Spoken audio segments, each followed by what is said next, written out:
Hey guys, this is Dopil here with you on a gameplay video of Dawntide. It's a new game coming out. It's still in production. You can sign up for the beta, but it's really in production. There's a lot of problems with the game. So I'm in character creation right now. There's 4 different races. 3 of the 4 are humans. There's basically white, black. You can be a little lizard humanoid, which is cool, and there's this little guy, which I'm not really sure what the Andrunian is. You've got male, female, and then the customization is not too in-depth. It's just face, hairstyle, eyes, and hair color. So basically you can just control what your face looks like, but not much else. It's got something though. Got your character name. Basic attributes, you got strength, constitution, dexterity, intelligence, willpower, and charisma. Charisma is something that a lot of games don't have. It affects how your beneficiary skills are, like fishing, crafting, things like that. And it also affects how well people like you, so how good a price you're going to get on something. Charisma greatly affects that. You've got your basic skills. You can't choose fishing, unfortunately. I would have definitely chosen that. So I'll go with brewing. For your major professions, there's a lot, and you see you have 5 advanced picks. You can put those all in profession, all in combat, or all in sorcery if you want. But I wanted to spread it out to get a kind of a well-rounded character. I'm gonna be more of a trader than a fighter. I want to make money, not just kill everything. So I'm going to go with some more professions than sorcery and combat.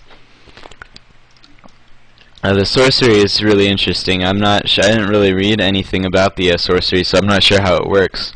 It might just be a simple mana system, or it could be totally new. I'll have to wait and see.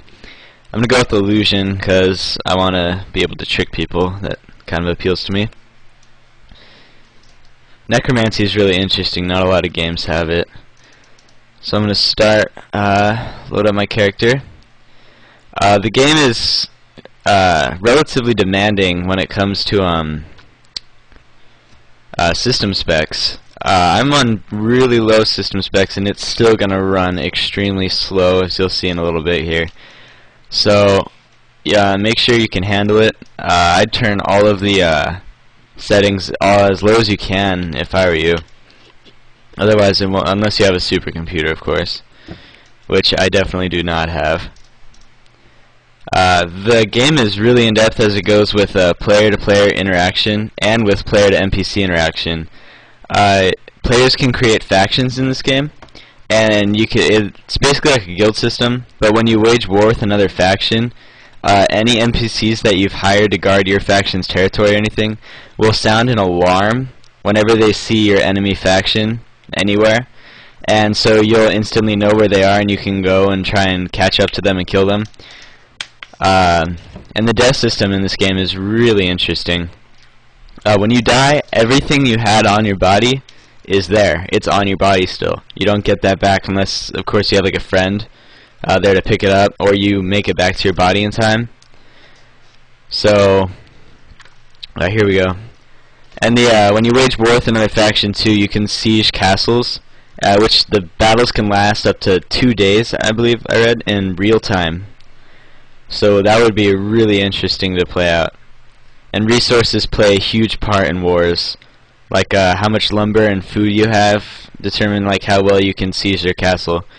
Because as you can see here, I ate bark bread to satisfy my hunger. If you don't eat, your character will die. You need to eat and drink to stay alive.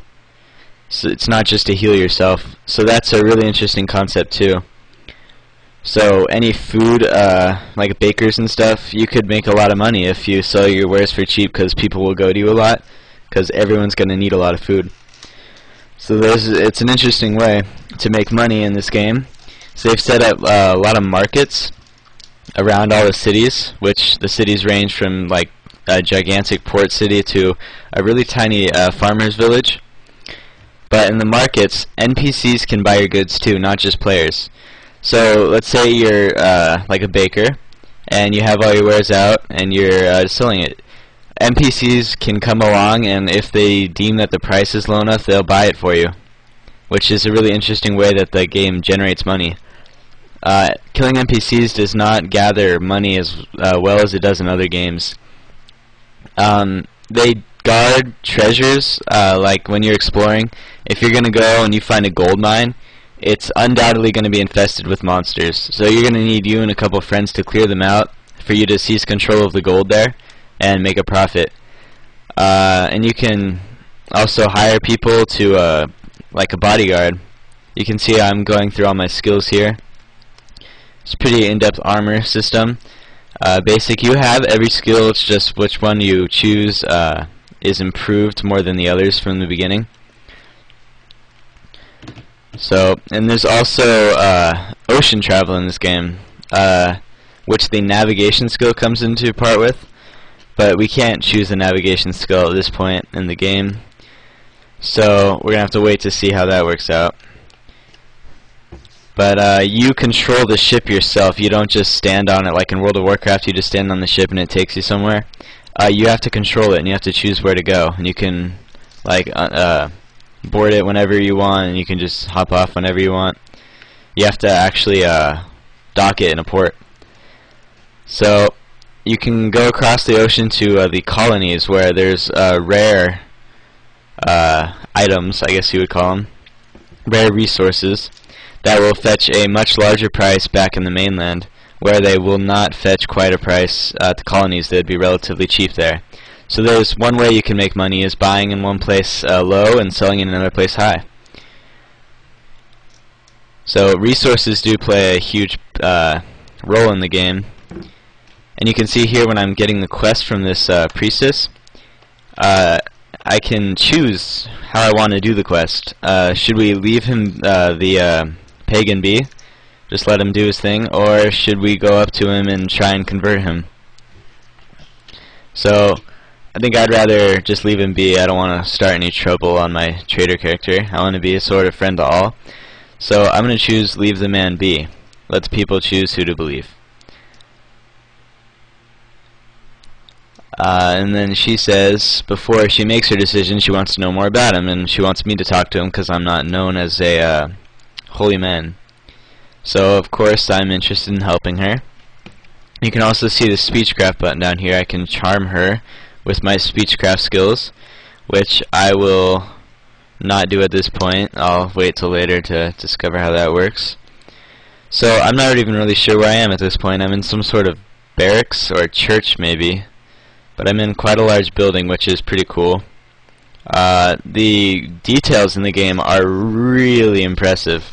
As you can see, this is quite a large town. It's totally destroying my FPS. And like I said, the towns range from like a large port city to a really small village town. I'm not really sure which this is. There's nobody really around, and my map isn't working. There's a problem with the resolutions when you switch. Like I'm on 640 by 400, I believe. And you can see that my map isn't working, and it's all kind of scrunched together on my screen. So I would stick with a larger resolution, even though it may not run as smoothly. But yeah. See, I've also got my bags down there. The bottom right, that's a coin purse, and so that's where all my money will be held. And so if someone were to come, like if I was traveling on a road, I'm not sure if you can ride horses or not, but I'm pretty sure that there's some sort of transportation kind of thing.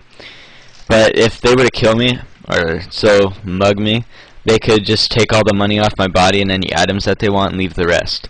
And then they just move on. So it's a really detailed system in this game.